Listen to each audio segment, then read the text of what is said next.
Real estate investing, or really real estate hoarding, is a zero-sum game. It's not good for society when wealthy individuals hoard real estate as a form of long-term savings. This happens because the dollar is designed to lose value over time, but the result is harmful to communities, countries, and humanity.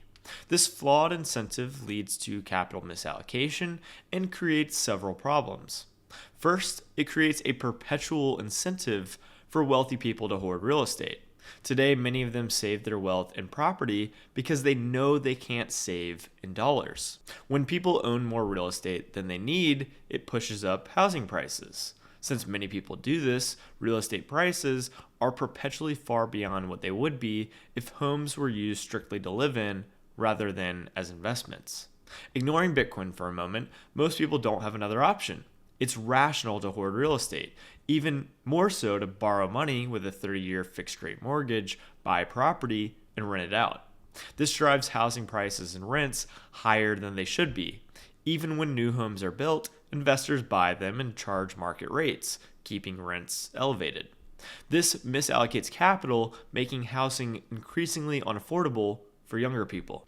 People are forced into hoarding real estate even when it's not a good investment. Real estate comes with property taxes and maintenance costs. You're buying materials, plastic, lumber, metal, that while durable aren't indestructible. Things break: refrigerators, HVAC systems, water heaters, and much more. Over time, these require repairs, adding to the cost of ownership, which makes renting out property necessary to cover expenses. However, with fiat money, hoarding real estate actually makes sense. But now Bitcoin exists. Unlike fiat, which supply grows at 7 to 10% annually, Bitcoin's supply is growing at less than 1% per year and will eventually stop at 21 million coins. While real estate may go up in dollar terms, that doesn't mean it's a good way to save wealth. Real estate has been and will likely continue decreasing in value over time when measured in Bitcoin. You might buy a house today for 5 BTC, but next year it could be worth 4 BTC, and then 3 BTC, and so on. Dollars are becoming more abundant, and while real estate is too, Bitcoin remains fixed. It's the only monetary asset that can't be diluted. As more people recognize this, they'll sell their investment properties for Bitcoin. Bitcoin will continue to outperform the returns from hoarding real estate, which is already overvalued because people feel forced to invest in it. New buyers believe they must take out 30-year mortgages and buy at any price, even when the valuation doesn't make sense. But that's not true. Bitcoin has been growing at a 60% compound annual growth rate, far higher than real estate, and without the need for debt, making it less risky. It's reasonable to expect real estate valuations, whether single-family homes or apartment complexes, to drop drastically. As valuations fall, rents will decrease, making housing affordable again, probably more affordable than ever before.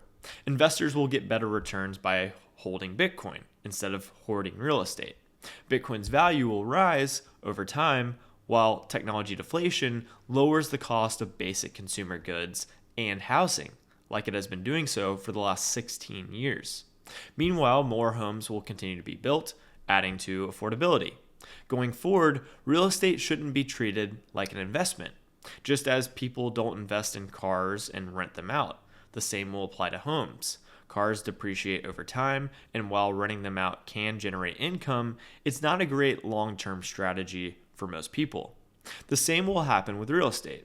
Once people realize their home's value isn't truly increasing, it just looks that way because the dollar supply is growing faster than the supply of homes, they'll store their wealth differently. Now, for the first time, there's a way to save that doesn't rely on hoarding physical assets or chasing overvalued markets. Bitcoin offers a fixed, immutably scarce form of money that grows in value as technology advances and the world becomes more efficient. As more people wake up to this reality, wealth will shift out of overvalued assets like real estate and into Bitcoin, a true store of value that doesn't decay, doesn't require maintenance, and can't be inflated away. The future isn't owning more houses, it's owning more Bitcoin. Thanks for watching, everyone, and see you next time.